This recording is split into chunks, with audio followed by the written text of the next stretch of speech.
This is the story of a man who has had a dream since he was a young boy, to cross the ocean with a reed boat, a dream many told him is impossible. Driven by the wish to understand prehistoric man's ability to travel the sea, I started my research.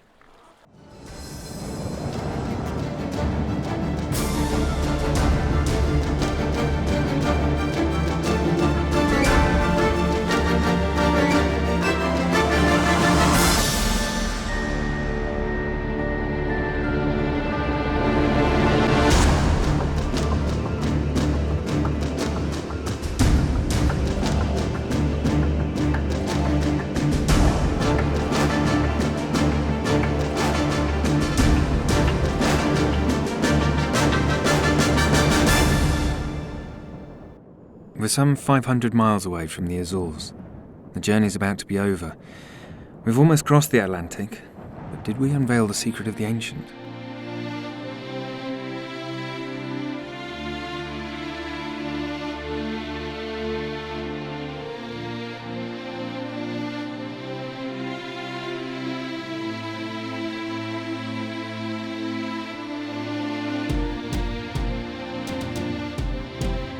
This film follows my adventures, investigating the beginning of our civilization.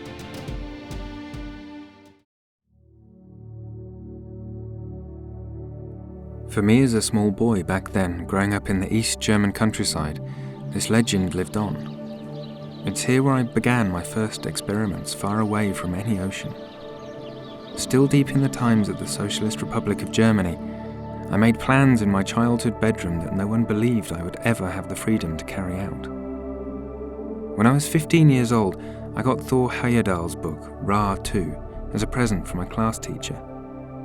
Inspired by the epic account of crossing the Atlantic in the reed vessel, I vowed to continue Thor Heyerdahl's saga. My dream was to get to the bottom of it, to understand the beginning of man's fascination with the sea.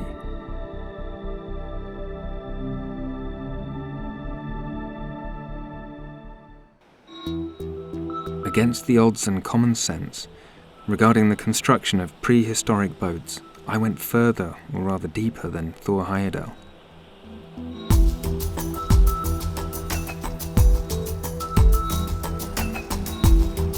Seeing historical evidence, I've realized that the invention of much more maneuverable vessels has taken place long before modern human civilization.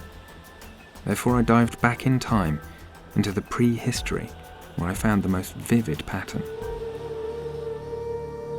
The analysis of a totally new kind of drawing led me to an astonishing discovery.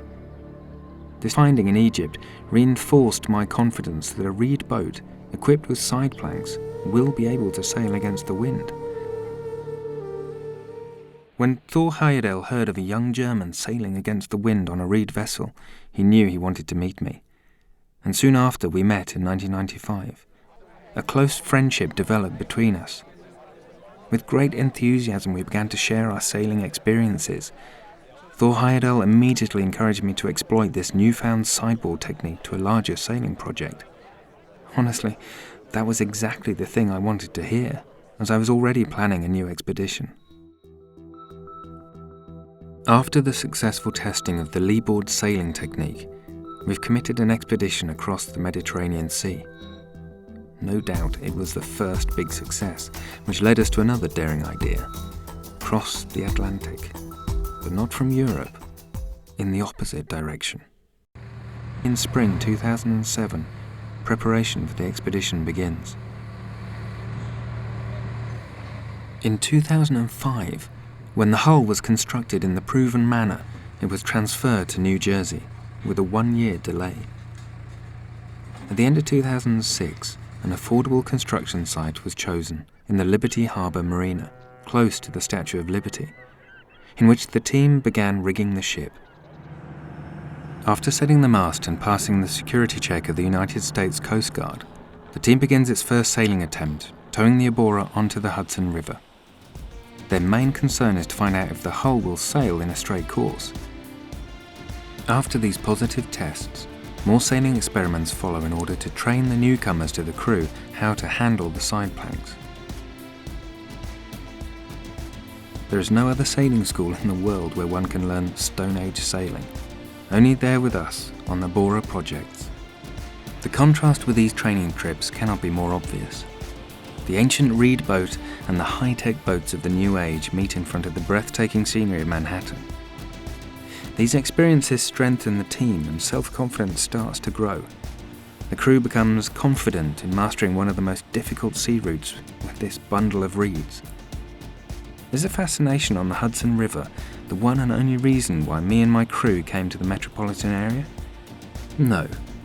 New York City is one of the biggest natural harbors in the world and is a very good starting position for the North Atlantic.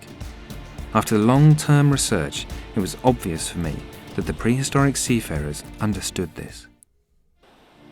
July the 11th, 2007, the day of departure has come. In order to sail on the open Atlantic, the Bora 3 has to pass by the Statue of Liberty at lunchtime by the latest. Brave crew of the Bora 3, we wish you a great voyage. In front of us is the Verrazano Bridge. It is the last symbol of the New World. Beyond that is the open Atlantic, and somewhere behind the horizon, Europe. Here, our Bora 3 team cuts the last umbilical cord and starts its journey over the North Atlantic.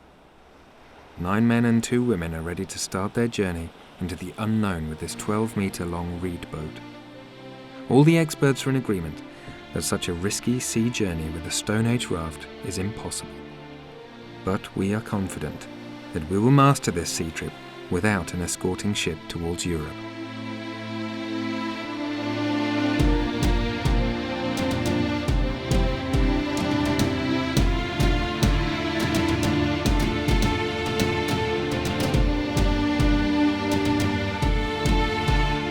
Arriving in the open sea, there is a pleasant surprise for us. Brilliant sailing weather. Out of the southeast, the wind fills the sail with 4 to 5 force winds, and the Bora 3 travels amazingly many sea miles with 5-knot winds. With wind dominating from the south, we are navigating our reed boat east, and within 5 days, we are more than 350 miles out in the open sea. The Azores high-pressure system hasn't come back yet. Every few days, one low-pressure area after the other catches up with the expedition. The forecast announced winds of 46 knots for the 12th of August.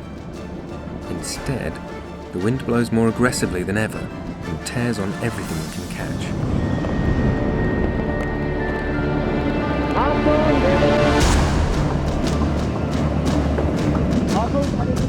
Crew members without previous sailing experience become full-fledged sailors.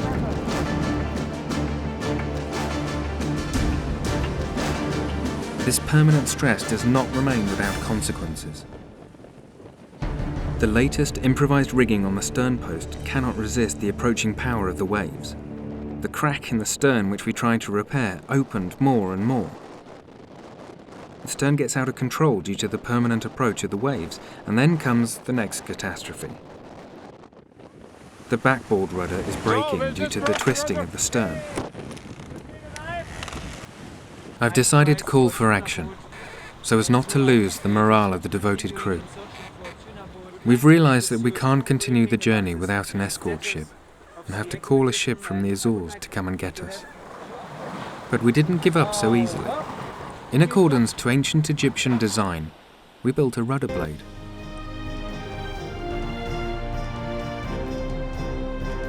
We should mount the new side planks and rudder on the boat in order to replace the missing stern. These sophisticated renovations need more than 4 days. The crew set sail again. There are only 220 miles left between the Bora 3 and the approaching salvage vessel, but the barometric pressure is dropping again while the crew downloaded the latest forecast. It is like everything is against us. The Totora boat is sailing right into the 13th cyclone. The forecast predicted winds of 8 to 10 knots again. Wave after wave hits the Stone Age ship, and they're growing bigger by the minute. You don't have to wait long to see the results of these waves. The new rudder breaks, and again, the Bora 3 helplessly faces wind and waves. It seems like an ancient Egyptian sailing ship is not suitable for the high ocean. A double break of the rudder, exactly what happened to Thor Heyerdahl. On the morning of September the 5th, the salvaging vessel from the Azores reached the battered Abora 3. The skipper brought the latest weather forecast to the crew. There were 4 additional low-pressure systems as strong as cyclones approaching. In a briefing with the crew, I made the decision. It was for the benefit of the crew and not the experiment. About 500 miles away from the Azores, we ended our sea journey with the Abora 3. Has the Abora 3 expedition failed? The Abora 3 has travelled 1,500 miles in a direct line from New York City towards Europe. Under some of the North Atlantic's most difficult conditions, she has travelled more than 24,000 nautical miles. She has demonstrated that a Stone Age sailship can follow the Gulf Stream and could free herself from the eddies, what every seafaring expert thought was impossible. The crew of the Abora 3 arrived home safely and had accomplished all set goals, besides the geographical. Would it be possible to try to cross the Atlantic again using the experiences of the Abora 3 expedition? So I challenge you, just like my father. He missed with Ra for 1, but succeeded with Ra 2. You almost made Abora 3 a success.